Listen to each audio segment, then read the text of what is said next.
So today we've come to see Mark's new, is it a toy? Well, I don't know really. I know, we'll see the engine. So here's the engine and here's Mark. Right, Mark, tell us what it is and what year it is. 1936 National RV6 cold start diesel engine. So it better start because it's stone cold. Came from a pumping station in Newcastle under-Lyne. Stoke-on-Trent, my apologies. Stockton Brook. Was it a standby set or? It was a standby set. It actually replaced the steam engine. So Stockton Brook Waterworks had a steam engine. 1936 the pumping station was electrified. DC pumps. The pumping station was fed with an AC supply. They had rotary converters. The pumps were obviously DC because it was easier to change the speed of a DC motor. So this is all the original switchgear. This is the Electrical Apparatus Company of London. This is the main breakers. And over there are the Brookhurst motor starters. So these were starting the borehole pumps and the booster pumps. So were these variable speed then, depending on what variable speed. So what notches you had on what have you? So you got rotor resistance when you come to start the engine, the motor, so it doesn't fall too much current, and then once it was running, then you could fine tune the speed of the water pump to suit whatever application it was feeding. They're of what same? 1936. So the same all of this vintage equipment is 1936.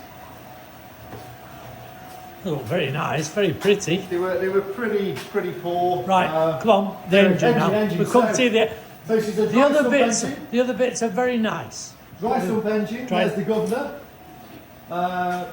Fuel pumps. They're the original fuel pumps of the engine. Original fuel injectors.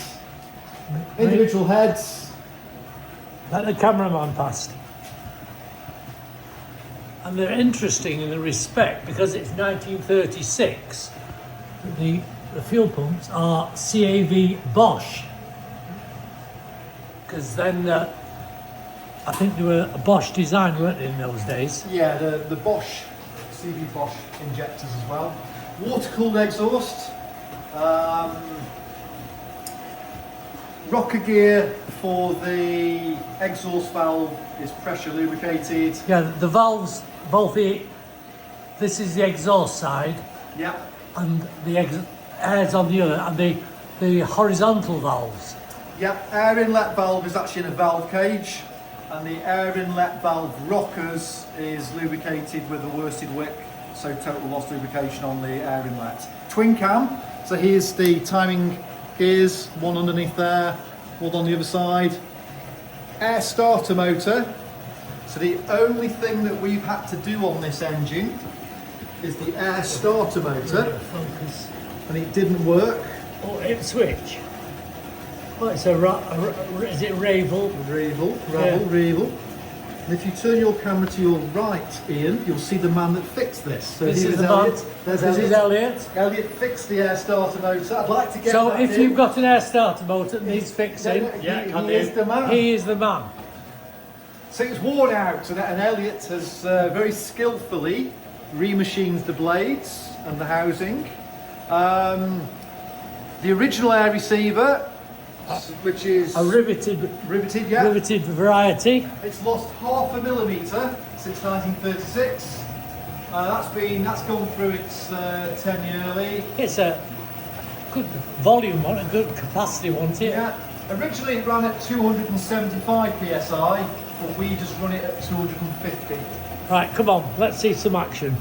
Right, she's decompressed, so we're going to start it on. So as the engine has not run a lot, Mark will hold it back on the...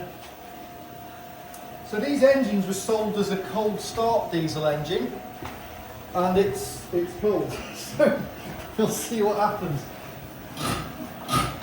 So that's, you can actually hand prime or the pump's injectors. Okay, is the air on? Yeah. Air is on. Ellie's going to come round here now. Okay, 3, 2, 1.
just manually controlling the air pressure, the oil pressure.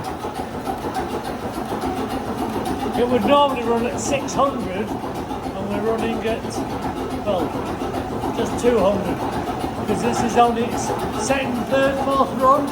Third run, really. Third run.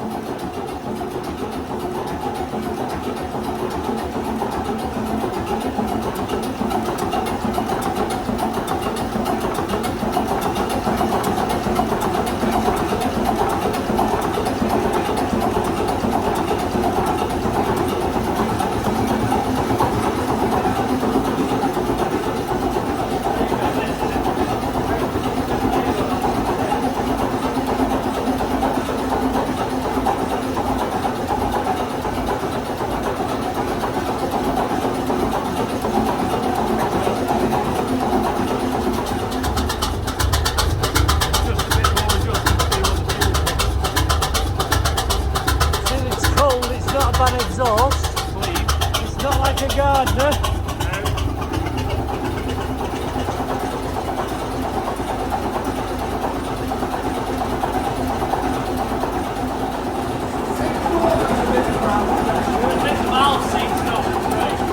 Good enough though. You gotta shut it down.